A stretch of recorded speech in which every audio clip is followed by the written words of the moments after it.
tell us your story, Janet.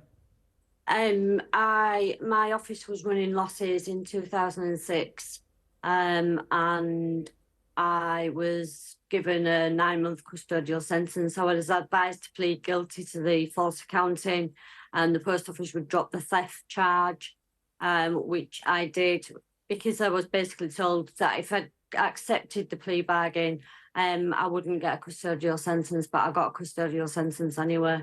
Just explain to people. You had kids, right? 2 teenagers. Just explain when that key turned in the door. An innocent woman incarcerated. It's you wear the lock. It's there's like a lock goes as soon as you said custodial, because I was waiting for him to say suspended or something. Because obviously courts is not really a place I've ever been before, so I didn't really understand the process of it. And it was just I heard the lock go on the door, and then I think I just fell to pieces, if I'm honest. Cried for probably two to 3 weeks solid. There are hundreds of you who've been through deeply traumatic experiences. Chris, tell us, you decide, OK, I want to have a career serving my community, and it all falls apart. What happened to you? Yeah, I mean, I took over the branch in 2006, which obviously went in. Janet just mentioned that she was sent to prison. I was 18 at the time, so I was the youngest postmaster in the country. And, I'd managed to grow the business over the years. And I'd had shortfalls that were, a few £100 a month, maybe up to £1,000. And you kept doubting yourself, and when the helpline's telling you that you're the only person having the problem. And it led in 2014 where we had serious problems with Horizon, where we were getting messages on the screen saying data was corrupt. It wasn't being sent to the data center. We had countless engineers out for over 6 months on end. And it led to a shortfall of over £40,000, which within a matter of weeks doubled to over £80,000. And that's when I was suspended. They started a criminal investigation that they dropped, but they didn't give a reason why.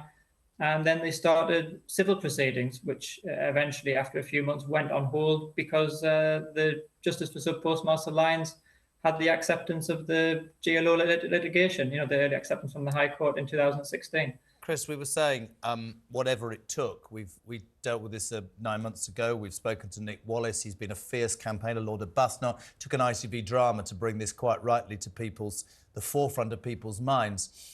Paula Venables, already 1 million people have signed a petition saying she should lose her CBE. A lot of fingers will be pointed, possibly criminal investigations. What do you and other victims want? It's not just about money, because this has ruined people's lives, hasn't it, Chris?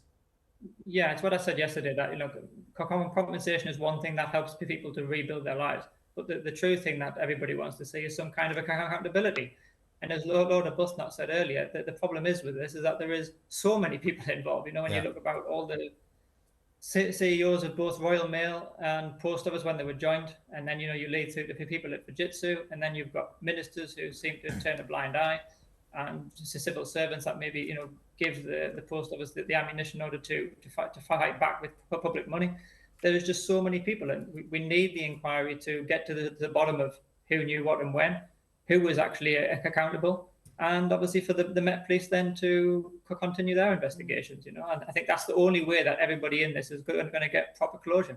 Janet, what would give you closure? Nothing is going to be able to unpick the trauma of you going to prison for something that you didn't commit. At the very least, people know you're innocent. They finally know you're innocent. What would be able to, if you could kind of quantify, be able to compensate for the trauma that you've been through? See, the thing is, people think that money's going to make it all better, and it's like I've said it a million times, money doesn't come with the reset button. So we have to live with what's gone on, and it's, that memory is there, and money will make the future probably better, but it's accountability. And it's like, and I will echo what Lord of Bustnot said earlier, was that it can't be pinned on one person. We don't need the scapegoat. I mean, this was part of the Royal Mail. Majority of these prosecutions happened during the Royal, that was earned by the Royal Mail. So there is a number of people that should be sanctioned, whichever you want to call it. Do you both, very quickly, do you both believe that there will be, in time, exoneration, payouts and a criminal investigation? Start with you, Janet. Yes or no? It's that I don't know. The exoneration and the overturning of convictions, I think basically that should be removed from the Post Office's hands.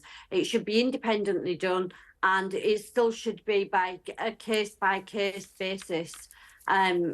But I don't know. I can't answer that question. Chris?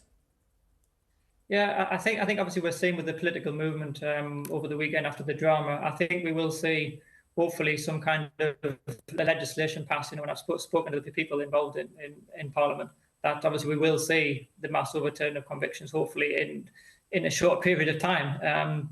Hopefully that means that the compensation will flow to them people, and then obviously we will just have to see what the inquiry reports and what the Met Police come up with. I mean, I think it's like Janet said, it's very hard to answer that question at this moment in time. Both of you, thank you so much. We appreciate you sharing your stories, Janet and Chris. We'll do this story again and again.